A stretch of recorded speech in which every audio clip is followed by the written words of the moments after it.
Welcome to EtherLink AI Insights, the podcast where we dig into the cutting-edge developments shaping enterprise AI. I'm Alex, and today we're talking about something that's moving from hype to reality fast: Agentic AI and Multi-Agent Orchestration.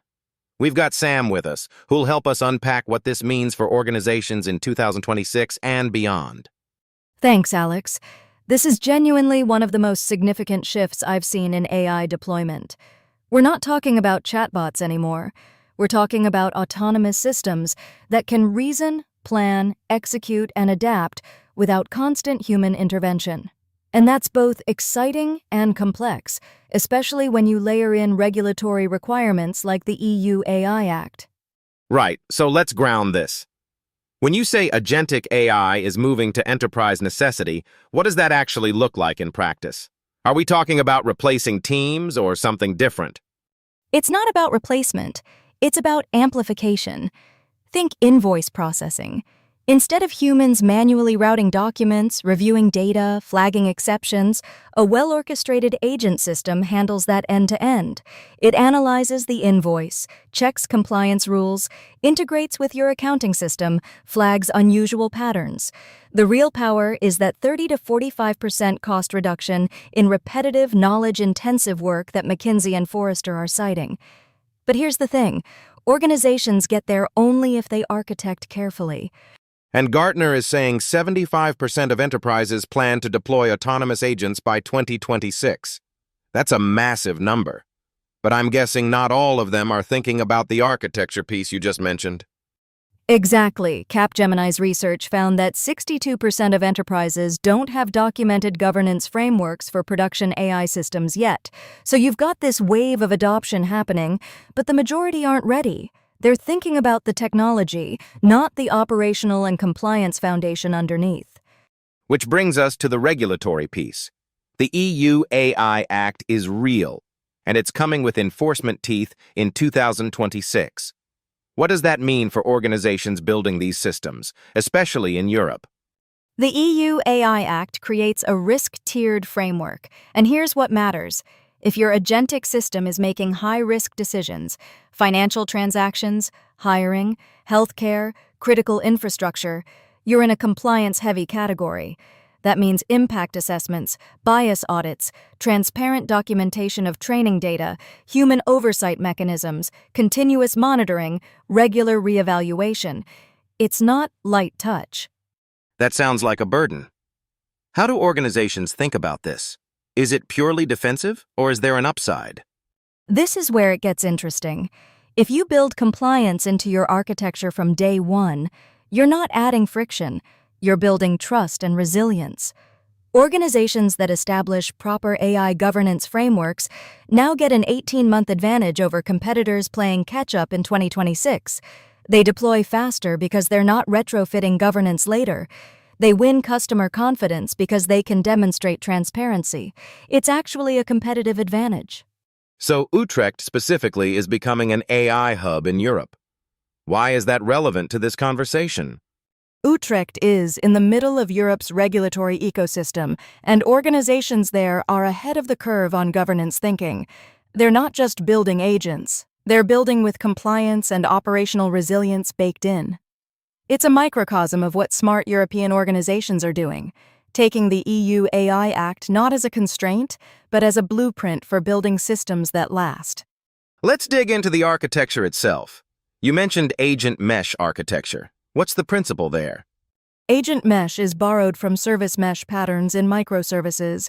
Instead of one monolithic agent trying to do everything, you distribute intelligence across specialized agents.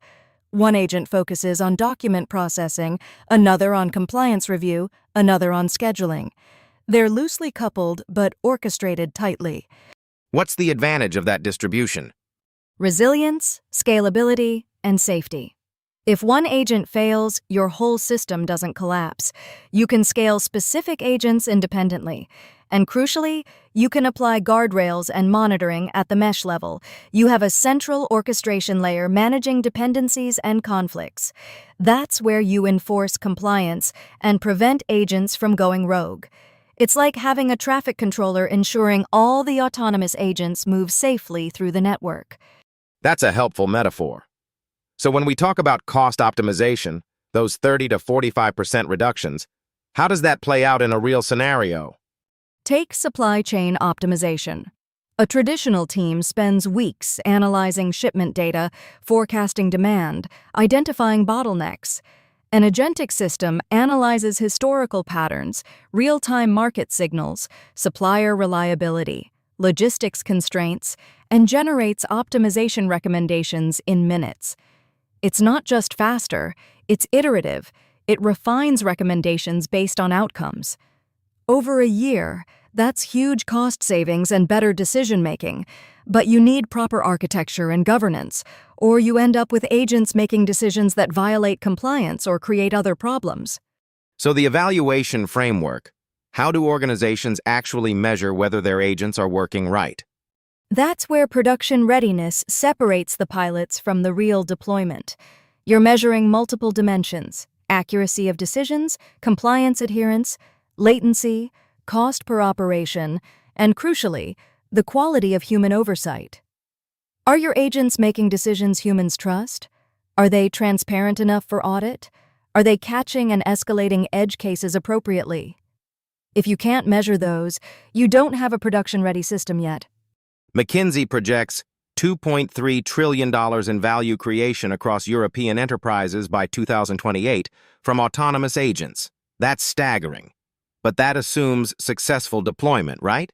What are the pitfalls you're seeing? The biggest pitfall is moving fast without governance. Organizations get excited about the technology, spin up an agent, put it in production, and suddenly it's making decisions that violate compliance or customer expectations. The second pitfall is underestimating the coordination complexity. Multi-agent systems are harder to debug than single agents.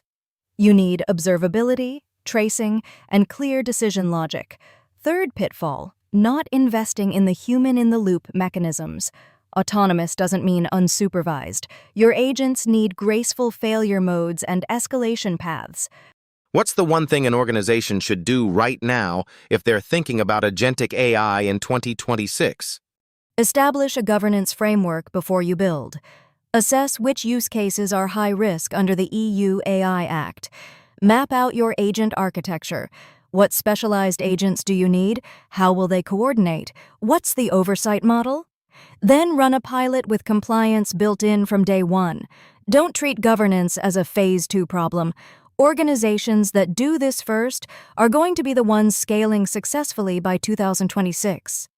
That's excellent practical guidance. Sam, thank you for walking through this. Folks, if you want the full deep dive on agentic AI architecture, EU AI Act compliance, real-world case studies, and production deployment strategies, head over to etherlink.ai and find the complete article. We'll link it in the show notes as well. Thanks for listening to EtherLink AI Insights.